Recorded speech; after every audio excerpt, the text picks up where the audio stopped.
பிரபாகரன் விரைவில் வருவார், மோடிக்கு நிச்சயமாக ஒரு கடிதம் எழுதுவார். இவர் இருக்கிறார்னா அங்க நாங்களாம் ஏன் அமைதியா இருக்கோம்? விடுதலை புலிகள் தான் செஞ்ச காலங்கனியும் கொஞ்சம் பிரபாகரன் வெளியே வருவார். நாங்கெல்லாம் சும்மா இருக்கும்போதே நீங்க இஷ்டத்துக்கு பேசுறேன். அப்படி நீங்க பிரபாகரன் கூட எத்தனை நாள் தங்கியிருக்கீங்க? சரி, அப்படியே தனித்தமிழ்நாடு உணவையால் வாங்க முடியுமா? நாங்களாம் 32 வருஷம் அவரோட பயணிச்சுருக்கோம் சார். எல்லாமே நாங்கள் பார்த்தால்கா நாங்கள் அமைதியாக இருக்கோம். ஒரு நியாயங்கள் இல்லையா சார்? இந்த தமிழ் தேசியன்னு பேசுறீங்களே, எந்த பர்பஸ்க்காக பேசுறீங்க? போயிட்டு இருக்காங்க, புரிதல் இல்லை, அறிதல் இல்லை. அவர் வருவார், இருக்கிறார் என்ற கருத்தை இன்னும் 4-5 மாதங்களில் அண்ணன் நெடுமாறனும் நானும் வெளியிடும். இல்லை, இப்போ மக்கள்கிட்ட இருக்கிற கேள்வி என்னன்னா, இங்கிருந்து போய் சீமான் பிரபாகரன் அவர்களை சந்தித்தாரா? அந்த போட்டோ வந்து ஈழத்துக்கு போனது உண்மைங்க, அது நான் மறுக்கலை, மாற்றுக்கிறது. அந்த படம் உண்மையா இல்லையாங்கிறது விரைவில் வருவார், அவர் சொல்வார். மே மாதம் வரை வெயிட் பண்ணுங்க. ஏன் மூலியமாகவோ அண்ணன் நெடுமாறன் மூலியமாகவோ அவரை பற்றியான செய்திகள் வரும் விரைவில். இப்போ பிரபாகரன் அவர்கள் இவ்வளவு நீண்ட காலம் வராமல் இருப்பது எதனால்? பல இந்தியாவில் அவர் தடை இருக்குது, பேன் பண்ணியிருக்காங்க. விடுதலை புலி இயக்கத்தை இல்லை, இலங்கையில் வந்து ஒரு பொருளாதார பின்னடைவு ஏற்பட்டு அங்கே வந்து அதிபரே தப்பி ஓடக்கூடிய ஒரு சூழ்நிலை இருக்கும்போது, அங்கு வந்து ஒரு நெருக்கடி இருக்கும்போது இவர் வந்திருக்கலாம் இல்லையா? இல்லை, நீங்கள் வந்திருக்கலாம்னா வடக்கு கிழக்கு மக்களுடைய ஆதரவு போல சரி பண்ணணும். ஒரு சிலர் பிரபாகரன் இறந்துட்டாரே போயிட்டார், அதுபோக அங்கே இராணுவம் அங்கேயே நிற்குது. வடக்கு கிழக்கு பிரபாகரன் வந்தாச்சுன்னா என்ன சொல்லுன்னா, வடக்கு கிழக்கு மக்களுக்கு பாதுகாப்பு இல்லாமல் போயிடும். மறுபடியும் வந்துட்டாருன்னு இவருக்கு அடிக்க ஆரம்பிப்பாங்க. இராணுவம் அங்கே தானே இந்த வடக்கு கிழக்கில் தானே இருந்தது. இப்போ தானே இந்த அனுரா வந்த பிரதான கிட்டத்தட்ட இப்போ 2009 முள்ளிவாய்க்கால் போர் முடிஞ்ச பிறகும் கிட்டத்தட்ட இந்த ஒரு வெற்றி பெற வரைக்கும், அனுரா வெற்றி பெற வரைக்கும் கிட்டத்தட்ட எத்தனை வருஷம்? 15-16 வருஷம் அங்கே இருந்தது. இவர் இருக்கிறாருன்னா அங்கே அடிச்சிருவாங்க. இராணுவம் அங்கேயே இருக்குது. இராணுவ முகாம் கிட்டத்தட்ட 20 இடங்கள் இருந்தது. யாழ்ப்பாணம், மன்னார், முல்லைத்தீவு, வவுனியா, திரிகோணமலை, மட்டக்களப்பு, அம்பாறை வரைக்கும் இருந்தது இராணுவ முகாம்கள். ஒவ்வொரு இராணுவமாலும் 200-300 போலி இராணுவ வீரர்கள் இருந்தாங்க துப்பாக்கியோட. ஈழ மக்களுடைய பாதுகாப்பு கருது தான் வரல, தலைவர் பிரபாகரன் வரல. இராணுவம் அங்கே இருந்தது, வரல. இந்த காரம் வந்துட்டான்னா அவங்கள தான் அடிப்பாங்க. இவர் வந்தாச்சுன்னா அவங்கள போய் திரும்ப அடிப்பாங்க. அவங்க கஷ்டம் தான், ஏற்கனவே பாதிக்கப்பட்டாங்க முள்ளிவாய்க்கால்ல. வருவார், அந்த அவர் வருவதை பொறுத்து எல்லா விஷயங்களும் தெரியும். அவர் வருவார், இருக்கிறார் என்ற கருத்தை இன்னும் 4-5 மாதங்களில் அண்ணன் நெடுமாறனும் நானும் வெளியிடுவோம். இப்பொழுது நடந்துகிட்டு இருக்கிற தடை செய்யப்பட்ட இயக்கம், அதே மாதிரி நாங்கள் வந்து சட்டத்துக்கு உட்பட்ட ஆட்கள், அதை முறைப்படுத்தி தான் கொண்டு வரணும். சட்டத்துக்கு உட்பட்டு தான் நாங்கள் பணி செய்வோம். இப்போ தடை இருக்குது, தடையை நீக்கிட்டு தான் அவர் கொண்டு வர முடியும். நம்ம இந்திய பிரஜை, நான் ஒரு வழக்கறிஞர் கூட. ஏன் வந்து கைது செஞ்சால் நாங்கள் கைது செஞ்சு ஜெயிலுக்கு போக மாட்டோன்னு போராட்டத்தில் சொல்கிற கதையாயிடும். நீ தானே தடையை மீற, சட்டத்தை மீறேன்னு சொல்கிற, உனக்கு சிறை தானே நீ ஒத்துக்கிற வேண்டியதானே போலீஸ்காரன் சொல்லுவாங்க இல்லையா எந்த போராட்டத்தில். அது மாதிரி முறையாக சட்டப்படி அவருக்கான தடையை நீக்கப்பட வேண்டும். இப்போ இலங்கையில் நடக்கிற, தமிழகத்தில் நடக்கிற அரசியல் நிகழ்வுகளை எல்லாம் பிரபாகரன் கவனிக்கிறார். முறையாக அவர் எங்கே இருக்கிறாரு எனக்கு தெரியாது. முறையாக அண்ணன் நெடுமாறனும் நானும் அதை வெளியே கொண்டு வருவோம். கொண்டு வர்றதுக்கு முன்னாடி அவர் இந்திய பிரதமருக்கு ஒரு கடிதம் எழுதுவார். இலங்கையில் என்னென்ன பிரச்சனைகள் இருக்குது. இப்போ இலங்கையில் வந்து இன்றைக்கி அனுரா வந்திருக்கிறாரு, அவர் சீனாவுக்கும் போயிட்டு வந்துட்டார். இந்தியாவுக்கு முதல்ல வந்து இங்கேயும் கொஞ்சம் பணம் வாங்கிட்டு போகிற, அங்கே சீனாவிலும் வாங்கிட்டாரு. இப்படி இருக்கும்போது நமக்குள்ள பிரச்சனை என்னென்னா, இந்து மகா கடலுடைய பாதுகாப்பு. நம் தென் தமிழகம், அதாவது கிட்டத்தட்ட ஆந்திரா வரைக்கும், அங்கே கிட்டத்தட்ட கர்நாடகம் வட எல்லை வரைக்கும் பாதுகாப்பு முக்கியம். இங்கே வந்து கூடங்குளம் இருக்குது, கல்பாக்கம் இருக்குது, தூத்துக்குடி துறைமுகம் இருக்குது, சென்னை துறைமுகம் இருக்குது, விசாகப்பட்டினம் துறைமுகம் இருக்குது. அதே மாதிரி உங்களுக்கு தெரியும் மகேந்திரகிரியில் ஹெவி வாட்டர் ப்ராஜெக்ட்னு திருநெல்வேலி மாவட்டத்தில் மகேந்திரகிரியில் இருக்குது. இந்த பக்கம் தும்பா இருக்குது, திருவனந்தபுரத்தில் கொச்சின் போர்ட்ரஸ் இருக்குது. இதெல்லாம் ஒரு கேந்திர பகுதிகள். இந்த பகுதியில் சீனாவுடைய நடமாட்டம் அதிகமாகி போச்சு. போர்க்கப்பல், உளவு கப்பல், அது மட்டும் இல்லாமல் கம்பன்தோட்டா துறைமுகத்தை 99 வருஷம் லீஸ் கொடுத்துருக்காங்க, குத்தகை கொடுத்துருக்காங்க. பிறகு கொழும்பு கிழக்கு முனையம் ஈஸ்டர்ன் டெர்மினல் அவங்களுக்கு அட்டானமஸ் பகுதியாகவே சீனா மொழியில் தான் அங்கே எழுதுவாங்க போவாங்க. அதுக்கான எந்த உத்தரவும் அங்கே நிர்வாக உத்தரவு போடணும்னா சிங்கள அரசு கிடையாது, சீனா அரசுக்கு தான் போட முடியும். சீனாவுடைய பிரதேசமாக இருக்குது. எப்படி பாண்டிச்சேரி பிரெஞ்சு பிரதேசம் இருந்தது அது மாதிரி இருக்குது. அதே மாதிரி உங்களுக்கு கச்சத்தீவு பக்கத்தில் சின்ன சின்ன தீவுகள் உண்டு இலங்கை. அந்த ஒரு 4-5 தீவு யாருக்கு கொடுத்துருக்காங்க, சீனாவுக்கு குத்தகை கொடுத்துருக்காங்க. எதுக்கு? காத்தாடி மின்சாரம் உற்பத்தி செய்யறதுக்கு. இங்கே வந்து காத்தாடி மின்சாரம் உற்பத்தி எங்கே அனுப்ப போகிறான் சீனாக்காரன்? வீம்புக்கு தானே பண்ணுறான். ராமேஸ்வரத்துலேருந்து 10-15 மைலில் ஒரு 3-4 தீவு எடுத்துகிட்டு காத்தாடி மின்சாரம் போய் பீக்கிங்க்கு அனுப்ப போகிறானா? இதெல்லாம் வம்பு பண்ணுறது. இந்த மாதிரி சூழ்நிலையில் இந்தியா பாதுகாப்புங்கிறது முக்கியம். அப்படி இருக்கும்போது இந்தியா பாதுகாப்புக்கு நாங்கள் உங்களுக்காக இணைந்து பாடுபடுவோம். எங்களுடைய உரிமைகளை மீட்டு தர வேண்டியது கடமையும் உங்களுக்கு உண்டு. நாங்கள் வந்து தமிழர்கள், ஒரு உறவு உண்டு, தமிழ்நாட்டுக்கு எங்களுக்கு உறவு உண்டு என்று பேசி அதை முறைப்படுத்த மோடிக்கு நிச்சயமாக ஒரு கடிதம் எழுதுவார் பிரபாகரன். தடை செய்யப்பட்டு புலிகள் அமைப்பு மீதான தடை நீக்கப்படும், அதற்கான வாய்ப்புகள் இருக்கிறதா பார்க்குறீங்களா? அதை பிரதமருக்கு அவர் கடிதம் எழுதுவார் நரேந்திர மோடிக்கு. எல்லாமே வெயிட் பண்ணுங்க மே மாதம் வரைக்கும். நாங்களாம் ஏன் அமைதியாக இருக்கோம்? அண்ணன் நெடுமாறன் தெரியாத அரசியல் ஏன் அவர் பேசாமல் இருக்கிறாரு?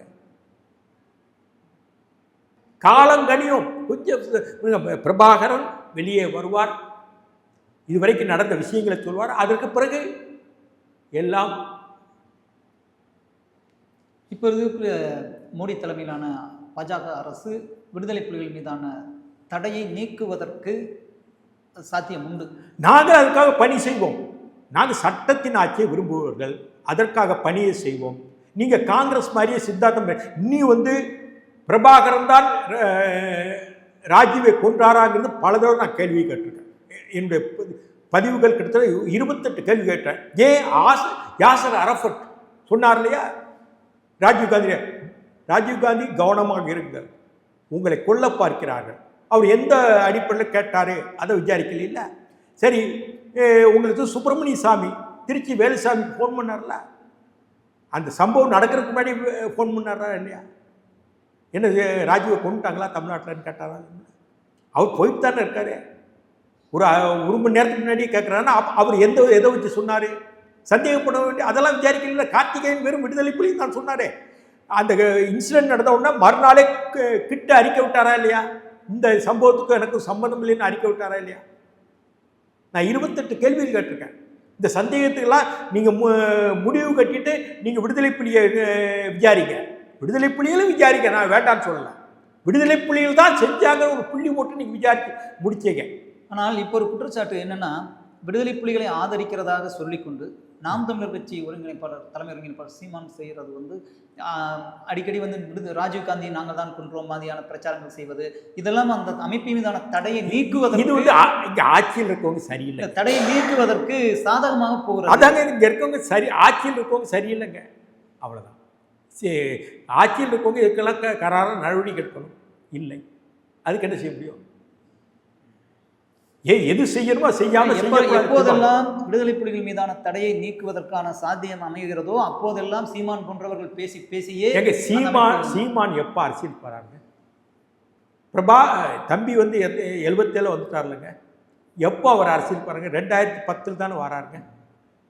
அவர் வந்து 77, 87, 97, 2007 30 வருஷம் கழிச்சு அவர் வந்து 32 வருஷம் கழிச்சு பேசுறாரு விடுதலை புலிகள். நாங்களாம் 32 வருஷமா அவரோட பயணிச்சுட்டு இருக்கோம். நிறைய ட்வீட் போட்டிருக்கேன். நான் எத்தனை தடவை அங்கே போயிருக்கேன்னு ட்வீட் போட்டிருக்கேன். எங்கள் வன்னிக்காட்டுக்கு என் கூட எத்தனை நாள் இருந்தார், நாங்கள் போனதெல்லாம் எங்களுடைய அதெல்லாம் பல தொலைக்காட்சி சொல்ல திரும்ப அதை நான் சொல்லிட்டு தான் நல்லா இருக்காது. நாங்கள்லாம் சும்மா இருக்கும்போதே நீங்கள் இஷ்டத்துக்கு பேசுகிறேன். அப்படி நீங்கள் பிரபாகரன் கூட எத்தனை நாள் தங்கியிருக்கீங்க? சீமான் எத்தனை நாள் தங்கியிருப்பார் சொல்லுங்கள்? தெரியாமல் கேட்குறேன். அவங்க அப்பாவுக்கும் பார்வதி அம்மா 2 பேருக்கும் இவருக்கு ஏதாவது தொடர்பு உண்டா? இங்கே சென்னை திருச்சியில் தங்கியிருந்தாங்க, முஸ்லீம்கள் தங்கியிருந்தாங்க, தொடர்பு உண்டா? சரி, பிரபாகருடைய மகளையாவது நீங்கள் எடுத்து குஞ்சிருக்கீங்களா? பிரபாகருடைய மகன்கள் 2 பேரையும் நீங்கள் பார்த்துருக்கீங்களா? பாலச்சந்திரன் 2 பேரும் பார்த்துருக்கீங்களா? பிரபாகரன் ஒய்ஃபை நீங்கள் பார்த்துருக்கீங்களா? இல்லை பிரபாகரன் திருமணம் இங்கே நடந்ததே எங்கே? திருப்பூர். அங்கே போனீங்களா? என்ன சார் எல்லாமே நாங்கள் பார்த்தால்க்கா நாங்கள் அமைதியாக இருக்கோம், ஒரு நியாயங்கள் இல்லையா சார்? நீங்கள் எத்தனை மணி நேரம் ஒரு 10 நிமிஷம் இருக்குல்ல அப்புறம் பாருங்க பாரதி ராஜாவோட.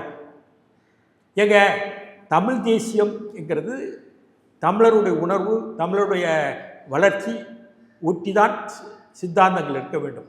தமிழ் தேசியம் என்று எப்படி வந்ததென்றால், அவங்க நான் கடந்த மறைமலையியல் காலத்தில் அவங்க வந்து இங்கே இருக்க மொழியை பாதுகாக்க வேண்டும், தனிநாடு கேட்கல. சரி, அப்படின்னா தனித்தமிழ்நாடு உணையால் வாங்க முடியுமா? பிரபாகரன் அங்கே ஈழம் வாங்கன்னு நினைச்சார். அங்கே இருக்க சூழ்நிலை வேற. 9 ஒப்பந்தம் போட்டு தமிழர்களுக்கு உரிமை கொடுக்கல.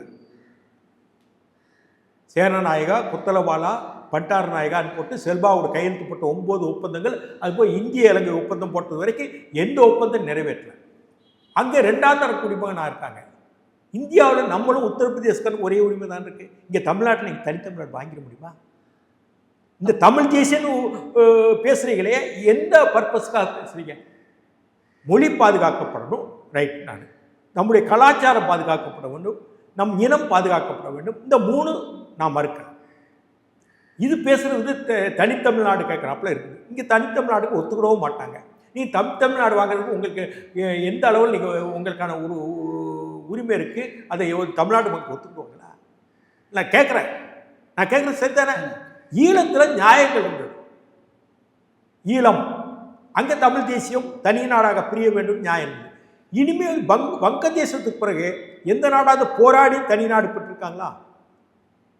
செக்கோஸ்லோவேகியா பிரிஞ்சாங்க, சூடான், தெற்கு சூடான் பிரிஞ்சாங்கன்னா பேச்சுவார்த்தையில் பிரிஞ்சாங்க. வங்கதேசம் ஒன்று தான் இராணுவத்தை அனுப்பி தனி நாடு ஆக்கணும் இந்தியாவுடைய உதவினால். அதுக்கு பிறகு ஏதாவது நாடு வந்து இப்படி பேசி மீட்டிங் நான் பிரிஞ்சு போவேன், எனக்கு தமிழ் தேசியம், நீங்கள் தமிழ்நாடு, ஆனால் நீங்கள் எதாவது பிரிஞ்சிட முடியுமா? இது போகாத ஒரு கருத்து தானே.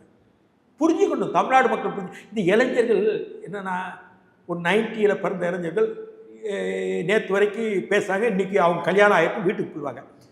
அவங்கவுங்க சொந்த பிரச்சனைகள், குழந்தைங்க, வேலைகள், குடும்பத்தினது. அது பிறகு இப்போ 2000 பிறந்திருப்பாங்க இல்லையா, இன்னும் ஒரு இந்த காலேஜை முடிச்சு வந்து இருப்பாங்க அந்த இளைஞர்கள். எது வேணால் பேசுறதுக்கு வந்து கைதட்டுறதுக்கு தயாராக இருப்பாங்க. இவங்க ஒரு 5 வருஷம் ஆகி கல்யாணம் ஆகி போயிடுவாங்க. பிறகு இந்த 2011 15 பிறந்திருப்பாங்க. அவங்க வந்து காலங்கள் இப்படியே வருது, போயிட்டுருக்காங்க. புரிதல் இல்லை, அறிதல் இல்லை. இதுதான் விதியை தமிழ் சாதியர் பாரதி பாட்டு தான். சீமான் அரசியல் வந்து ஆட்சியை பிடிக்கவோ அல்லது பெரும்பான்மையான எப்படிங்க பிடிக்க முடியும்? எப்படி பிடிக்க முடியும்?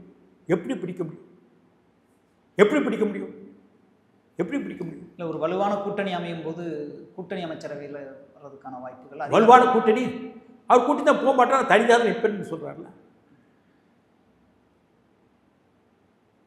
நாங்கள் படிக்கும்போது, லா காலேஜை படிக்கும்போதும், இங்கே ஆர்ட்ஸ் காலேஜ் படிக்கும்போது, ஜேஎன்யூவில் படிக்கும்போது இந்த பஸ்ஸில் பிடிச்சி போவாங்க லேடிஸ், பொம்பளை. அந்த ஒரு ஈர்ப்பு இருக்கும். அந்த ஈர்ப்பு போது யாராவது பேசுகிறது, சினிமா பார்க்குறது, அந்த நேரத்தில் வந்து ஹாஸ்டல் தங்கியிருந்தால் காம்பவுண்டு வாழை குதித்து சினிமாவுக்கு போகிறது, இதெல்லாம் இருக்கும். ஒரு வயசாச்சுன்னா தெரியுது இல்லையா? ஒரு திருமணம், குடும்பம், தனக்கு பிள்ளைகள் ஸ்கூலுக்கு போய் விடணும், காலையில் நானும் ஆஃபீஸ் போகணும், ஒய்ஃபும் ஆஃபீஸ் போகணும். அங்கும்போது அவங்களுக்கு இந்த இதுக்கெல்லாம் நேரம் இருக்குமா? இப்படித்தான் இந்த ரொட்டேஷனில் இவருக்கான கூட்டம் சேருது, நடக்குது. நல்லா இருக்கு.